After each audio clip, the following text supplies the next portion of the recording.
Hey guys, how's it going? Bit of an unorthodox style of making a video, but what the heck? 7.5 years, you guys are like family to me. So I'm traveling and I came across something that is actually really cool. I read through the whole thing and it's the original rough draft script for episode 3 and it spans about 4 pages. So it's gonna be a bit of a longer video and in between showing clips and stuff like that, you guys will see me reading. It's gonna be kind of like a story time. So sit back, chill, throw a like on the video and let's begin. Because there's a lot that's very different in this than what we got in the film. And there's a lot of stuff that we can theorize on and have fun with. So, and mind you, before we begin, check this out. So that's actually the cave where Obi-Wan drops into. Total side quest here. The cave that Obi-Wan drops into on Utapau. And when he comes up from the water during Order 66, he actually talks to Qui-Gon's ghost. That's what we see here. Cool, eh? But we're going to learn more about that in a second here. All right, so let's begin. Star Wars Episode 3, Revenge of the Sith. War. Evil is everywhere. There are heroes on both sides. Separatist terrorists have kidnapped Supreme Chancellor Palpatine, leader of the Galactic Senate. General Grievous, commander of the Separatist armies, has attacked Coruscant, the capital of the Republic, and has been driven back by the Jedi commanders and their army of clones. In the midst of the battle, 2 Jedi have discovered the starship where Chancellor Palpatine is being held captive and are attempting a rescue. Rough draft summary. By the way, this is from the novel The Making of Revenge of the Sith by J.W. Rinzler. May he rest in peace. The script's opening line belongs to Obi-Wan. Flying is a job for droids, not Jedi. In their starfighters, Obi-Wan and Anakin weave their way among the ships battling above Coruscant. When Obi-Wan's vessel is crippled by buzz droids, he crash lands into the Federation cruiser where Palpatine is being held. Anakin follows. They fight off droids but are cornered by General Grievous, who greets Anakin as the young hero of Bakura. Cool, we didn't get that in the film. Anakin and Obi-Wan communicate through hand signals, then whip out their lightsabers, cut a hole through the floor, and escape. You saw this in the deleted scene, if you remember. This is also where Grievous kills Shaak Ti. However, they fall into the fuel tanks where they're surrounded by lethal, stinging jellyfish called Nitrophobos. Anakin and Obi-Wan escape through a vent and take an elevator to where they believe the Chancellor is being held. When the elevator door opens, droids capture Obi-Wan while Anakin escapes through the ceiling of the lift. Obi-Wan is brought to General Grievous, and they fight on the ship's bridge. Anakin finds the Chancellor, but is surrounded by droids. Count Dooku arrives, or as he is now known, Darth Tyrannus. They fight, cutting down the hapless droids and exchanging verbal slights. And this goes over what we talked about previously in a video where, essentially, I'm just going to run through the script here. Palpatine tells Anakin that Dooku was bragging about being responsible for the death of Shmi Skywalker. And then Dooku says, yeah,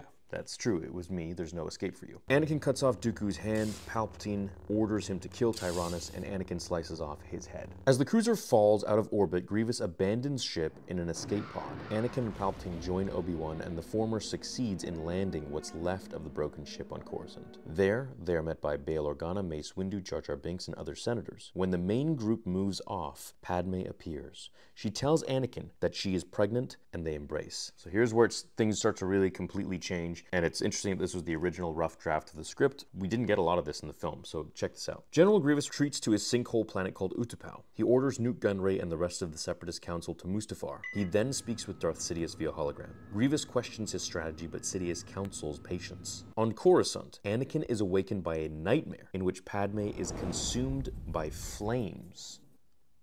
Maybe on Mustafar?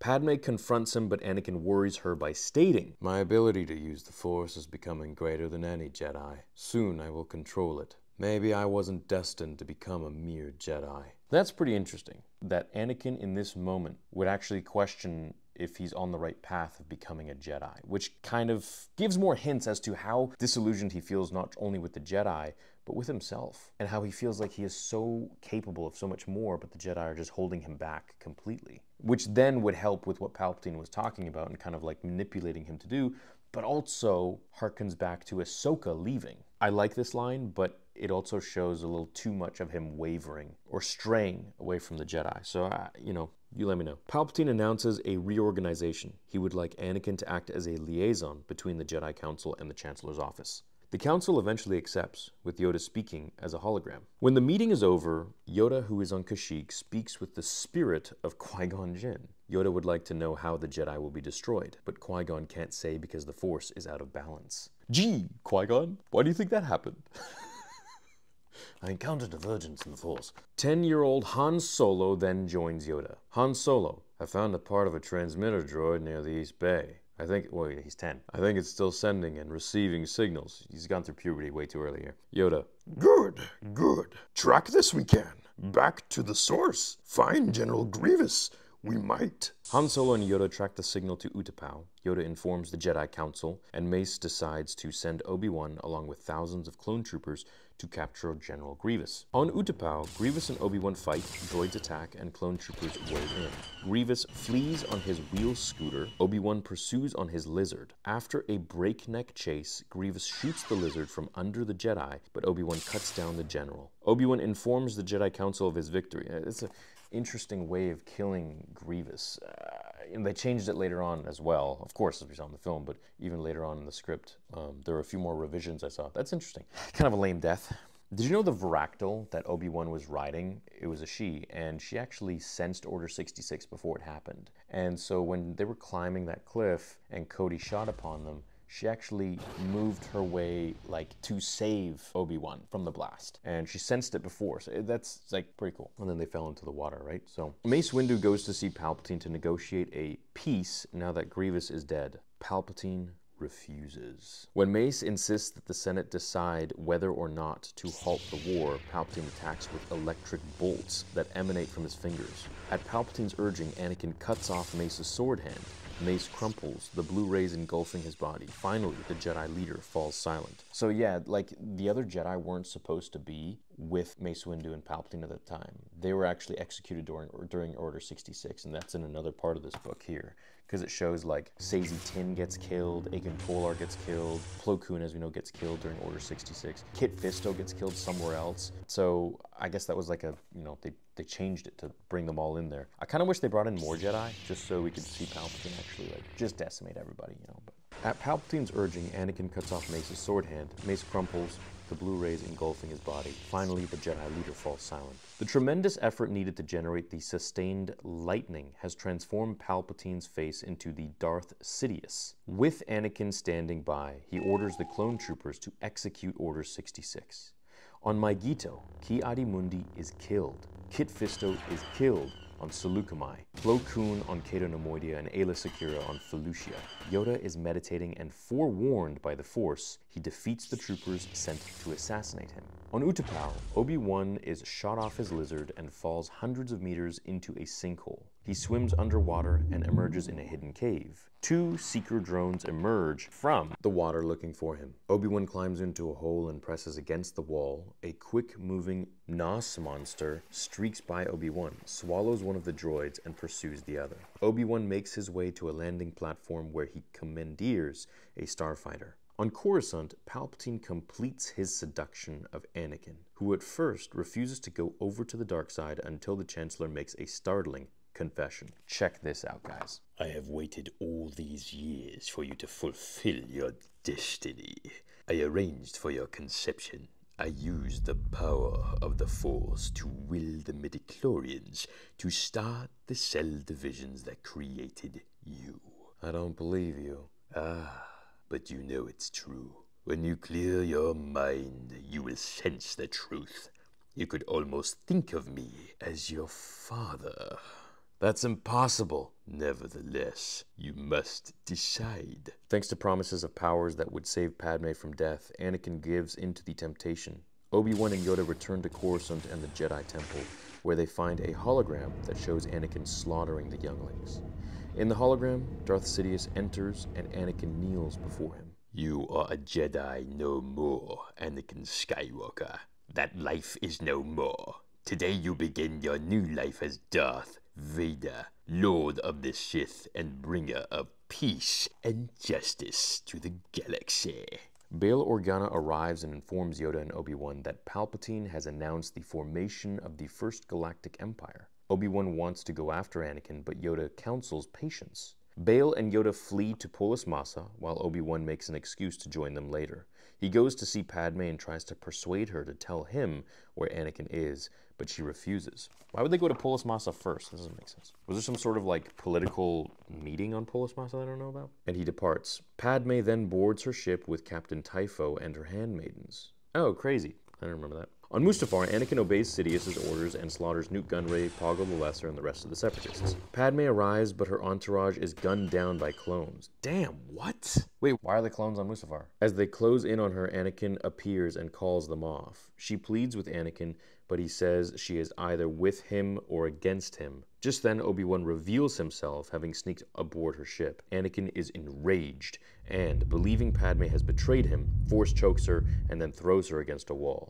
Right, so this was also in Nick Gillard's behind the scenes, where Anakin does full-on choke and then like force slams her against a wall, which I think would have been a pretty cool display of his rage in that moment, and the fact that he can't control himself. I think it would have really exemplified that. Obi-Wan and Anakin fight. The old friends battle through Mustafar interiors and exteriors until, just as Anakin looks as if he has beaten Obi-Wan, the Jedi makes a quick move, cutting off Anakin's legs as he tumbles down an embankment and stops near the edge of the lava. Suddenly, the Sith Lord bursts into flames and starts screaming. Obi-Wan picks up Anakin's lightsaber and walks away. There is no dialogue. Obi-Wan rescues Padme and takes her to Polis Massa. Darth Sidious rescues Anakin and takes him to Coruscant, where Anakin is operated on and made into the mechanical Darth Vader. I don't like that there's no dialogue between them. I think the dialogue that was added in with Obi-Wan, you are my brother, Anakin, who said you'd destroy the Sith, not join them. I think that was amazing, Oscar-worthy. So I'm glad that there was some dialogue. On Polis Massa, Obi-Wan informs Yoda and Bail that Padme is pregnant with twins. During the subsequent operation,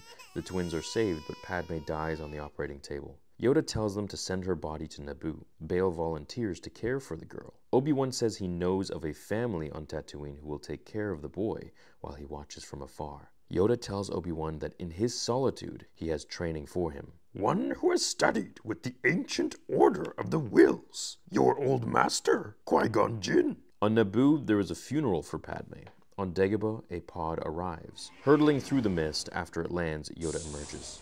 As the ship nears Alderaan, Bail Organa gives C-3PO and R2-D2 to Captain Antilles, telling him to clean them up. Have the protocol droid mind-wiped. Oh dear, C-3PO says. On Alderaan, the Queen is presented with a baby girl. On Tatooine, Obi-Wan gives a baby boy to Uncle Owen. On the bridge of an Imperial Star Destroyer, the Emperor, Governor Tarkin, and Darth Vader look out into space, where they see the construction of the Death Star.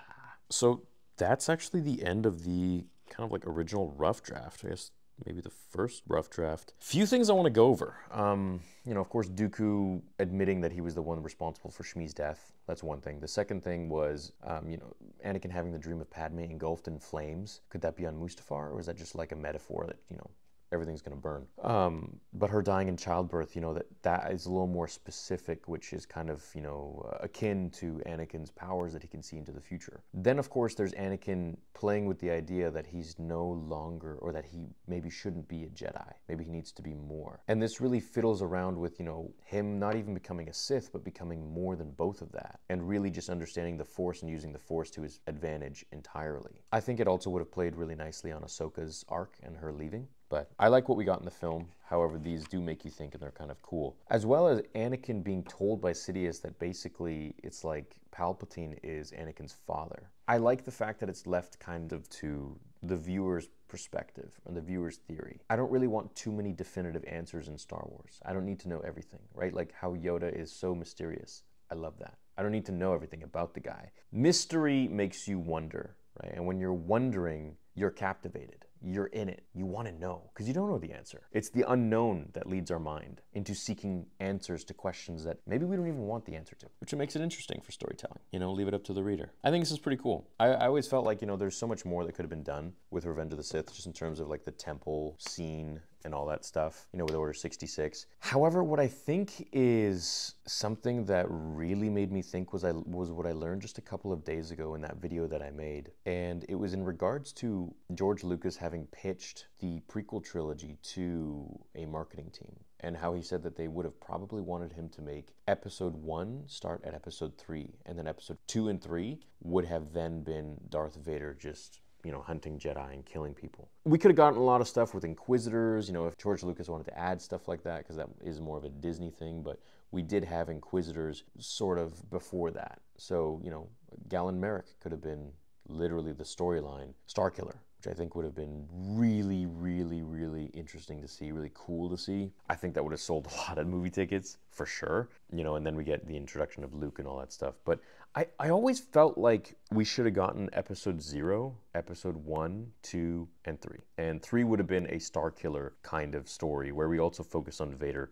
a hell of a lot, and then it transitions into, because there's a 20-year gap between 3 and 4, and I feel like so much has happened there. And that's why I was so excited for the Obi-Wan shows, because we finally would have gotten all that, but, you know, alas, they shat the bed completely with that. So fan films, you know, and comics and Legends books and stuff will fill in the gaps, and they did. So, but yeah, that's that for the original script. Also, you know, the topic of Qui-Gon Jinn appearing as a Force ghost to Yoda, as well as appearing to Obi-Wan Kenobi, on the fence about it. Qui-Gon Jinn's my favorite character, right? But I just don't really know if him showing up in corporeal form, in his like real form, would have made much sense, considering the fact that he never did in the original trilogy. So it's kind of like, okay, well, where was he this whole time, right? Like he can't interfere or something. So I don't know. I would have loved to see it. You know, his voice at least would have been really sweet. Obi-Wan, let me tell you, I effed up.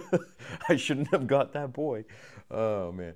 Yeah, but anyways, you know, George Lucas always did say that Darth Vader, Anakin Skywalker, was the chosen one, even though he became Darth Vader. Even when he was Darth Vader, he was still the chosen one. So that should give you a little food for thought. Let me know what you think about the original rough draft of the script. A lot of different things in there that I think are pretty fun and exciting to talk about, but at the end of the day, it's up to you. So thanks for watching this video. Throw a thumbs up on it if you enjoyed it. See you in the next one. May the Force be with you.